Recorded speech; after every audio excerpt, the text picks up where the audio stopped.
Have you ever wondered how we can create healing spaces for men?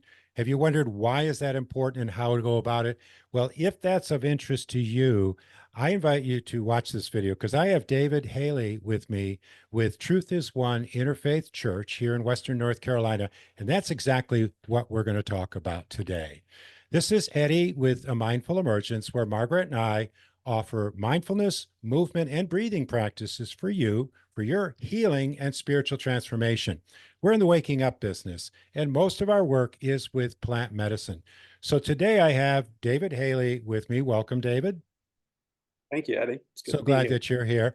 From Truth is One Interfaith Church in Western North Carolina.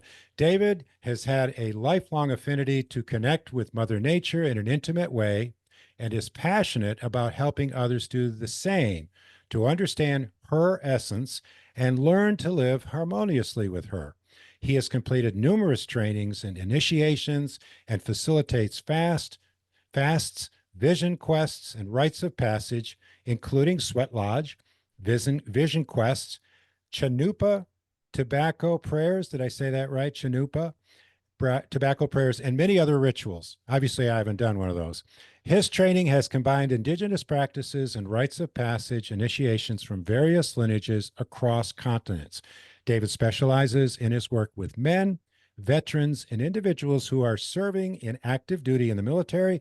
And David is committed to providing healing spaces where we can gather, pray, and bring balance and integrity to the divine masculine and feminine with each person. And I will just say that I have had direct experience with David, and I'll talk about that a little bit later with his ceremonies. But I'm so glad that you're here and we can talk about this. It's so important, isn't it, David, that we have healing spaces for, especially for men.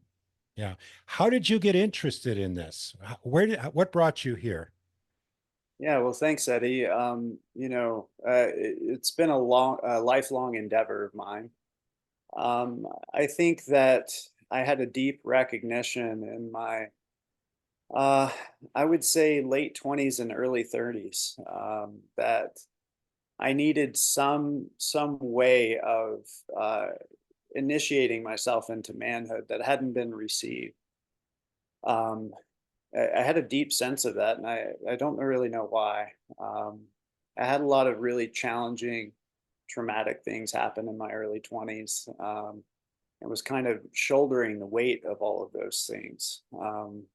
There weren't groups that were like offering a rite of passage. I didn't even know really what that was or what it was about.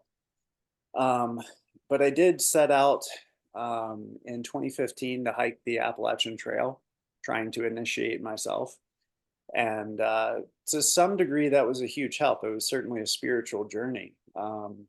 But at the end of it, I certainly felt that there was still something missing. So I began the exploration. Did some work with a couple of other groups, namely Mankind Project, um, and that sort of thing. And it definitely helped. I began to understand the process of initiation, but I wanted to explore further. So I really deepened my research, found some teachers, went through another rite of passage that was held in the form of Vision Quest. And that really solidified for me what my personal work was and the work and purpose that I have here on this earth to help other men find their way into the whole divine masculine that each of us has the inherent right to inhabit within ourselves. So rites of passage have been part of indigenous cultures for thousands of years, right? Yeah. Maybe you could describe a little bit what that means. Yeah, rites of passage is kind of a big term for a lot of different stages in life. So, indigenous cultures across the world, each village, each tribe had their way of bringing life into the world, carrying that life through childhood and adolescence, and then taking that child and going through a rite of passage to draw a line in the sand, if you will, and say, beyond this point, you're a man, and or a woman, and this is what it means to be a man or a woman within this tribe. And then you hold that position within the tribe or culture for a period of time until you enter elderhood. And there's another rite of passage there for the elders of the community. And then finally, as we're passing and making our transition into the other realm, there's a rite of passage into death that occurs. So, we're kind of born in hospitals with bright fluorescent lights and doctors in a super sterile environment, and then we're kind of forced to walk through life in this way that is really confusing. There's no manual. We don't know what we're doing, and yet we're expected to understand what our purpose is and how to engage in life. And we never really cross that chasm. And And we get so, confusing messages about what it is to be a man. I mean, oh, totally. Yeah. when I was growing up, I thought I was supposed to be John Wayne. And I went, Right. wait a minute, John Wayne's an asshole. I don't want to be like him. What? Yeah, there's not much guidance. Like our only sense of rite of passage, as we were speaking to before, is either you join the military or you get hazed into a fraternity Mhm. or you join a gang. And Or these you're are Jewish and you go through a bar mitzvah or a bat elements, mitzvah. though, right? Yeah, and suddenly you're a man. Yeah. So there's not a whole lot of real understanding or a very thorough process of crossing that chasm from adult or from childhood into adulthood. What did you And notice about yourself when you went through this experience that was different? mm, so there were, what I would say is the child doesn't give way. It has to. Stephen Jenkinson would say that the child has to be killed off. I would say that the child needs to be made whole. Mhm. And because it does not give way, we have to experience a group of men taking us across that chasm, right, into adulthood. So, what I experienced were these aspects of my own childish behavior that dissolved Mm. uh, through the rites of passage, and certain things that I struggled with, certain ways of relating, an ability to take responsibility in certain ways, to experience what it is like to have sovereignty and what that word actually means and how to embody it in my life, in my relationships. And it's not that it absolved me from any future struggle. It simply gave me the tools to understand who and what I am in this world, how to arrive at purpose, what that purpose is, beyond what I can think or imagine for myself or the ego tries to achieve at a much, much, much deeper level. And so understanding and being able to live into that purpose is what rites of Mm. passage has done for my life, and I've seen do for so many men that have been through our program. Is rites of passage the same as initiation? It is an initiation. So life will initiate you no matter what. Initiation is a kind of a big term. There's initiation into gang, life will initiate you. Rites of passage is by nature an initiation, but it's held within a container that is supported by other men. And in that way, the work gets done in a complete and whole way rather than being initiated in a traumatic way by life and developing a whole bunch of unhealthy coping mechanisms, right? So we want to, It's fragmented, yeah, right? exactly. Yeah. Yeah. Creates more fragment. Well, as you well know, I was actually there at your incredible space out near Burnsville for the first men's group that you did. Yeah. And what was that, 4 years ago? Is that about right? Yeah. Yeah. 4 coming on 5, maybe even Yeah, now. yeah. So just my own personal experience, I was there with several men. I think one of them I had met previously, and some of them hadn't really had been exposed to doing a lot of personal work.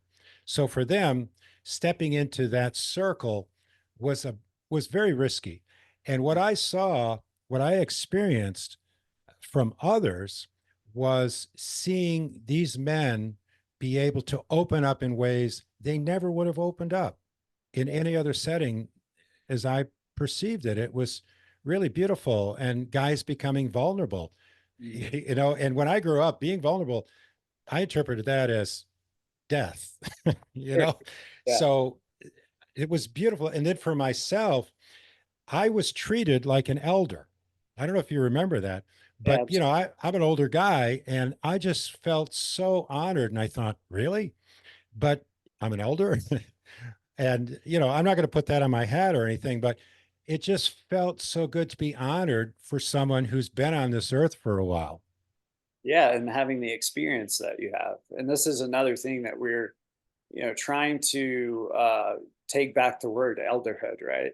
And return that to a place of honor. We live in a culture that so values the individual and particularly youth that we Mhm. forget of all the gold I and know. the preciousness that our elders have and the wisdom that they carry and the honor of being able to give help and to honor and serve our elders while receiving all of the wisdom that they've gained along the way that's going Mhm. to help us through life.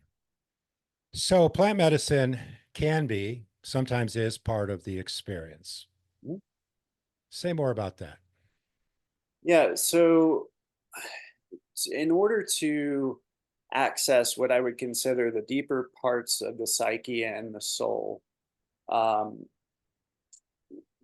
plant medicine itself can help break down the rational barriers, the protective shell that we have around our heart, our mind, our soul that has kept us safe for a long time in order to access what is deep within ourselves, what is underneath the surface that's trying to emerge forth. And we can do that in so many different ways. Rites of Passage carries a lot of ritual with it, but the plant medicines really help us to open and illuminate our consciousness and to come into contact with our hearts and begin to feel again. Mhm. Before we can ever arrive or achieve any state of divinity or this idea of divine masculine, we first have to be a real human being. And in order to do that, we have to be able to open ourselves to feeling a whole lot of things that we maybe avoided, um, that we feel like we can't feel because we're going to end up lost in the grief. As you said, vulnerability is a death sentence Mhm. for most men. And it's actually the first step that we have to take in order to Absolutely. become that real human being. And I remember being out there thinking, this is a safe place for me to show up and be who I am and feel what I feel and express it. And that's a great place to be. So if people want to get involved, the first step would be to go to your website and join the church, right? How do they go about that?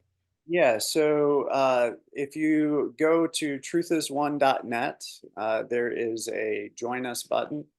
You'll click that and fill out a quick contact to our connect at Truth is One email. Um, you'll receive an email or call back within a couple days. We'll have a short interview with you just to hear about what's calling you to our work, and then get you signed up with our email list to hear Mhm. more about future Right. events. And you have a lot of stuff going on. Yeah. So you just completed some retreats, initiation, or I don't know, rites of passage retreats for women, and you completed one for men. And Yeah. I'm guessing there are going to be more in the future. Yeah, yeah. So every summer, actually, right now, our women are out on the land doing the rites of passage. We Hmm. completed the men's just a few weeks ago. Yeah. So we do those works, which are a week long every summer. Hmm. Monthly, we have either women's gatherings with plant medicine, men's gathering with the same, or community gatherings here locally in the Asheville, greater Yeah. Asheville area. And I want to point out your organization is a nonprofit. Yeah, You yeah. didn't get in this to get rich.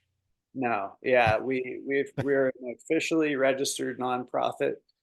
We are an interfaith church, so we are open to all forms and aspects of how God arrives to the individual and the collective.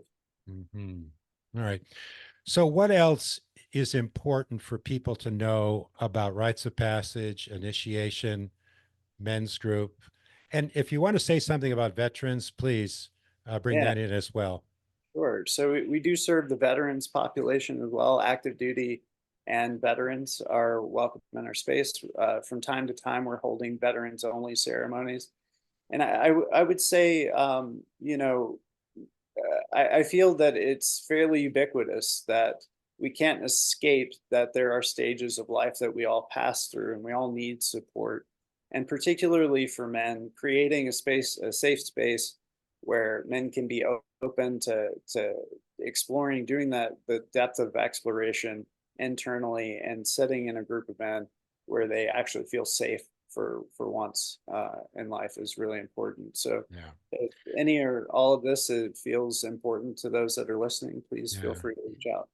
I was sharing with you before the interview, there was a time in my life in the 80s when the men's movement sort of started with Robert Bly's Iron John. I realized all my friends were women. And Yeah, it wasn't that I disliked men. I just hadn't cultivated relationships. And I made a conscious effort to do that. And so a bunch of us guys started getting together. And one weekend we backpacked, this was Arizona, backpacked down into a canyon. I think there were 6 of us, and we spent a whole weekend down there yeah, talking, singing, praying, yeah, sobbing, yeah, walking, meditating. And when I came out of it, I felt like I just had a year of therapy. yeah, yeah. It's extremely important to have that space with men and to realize that we can go there with other men. Hmm.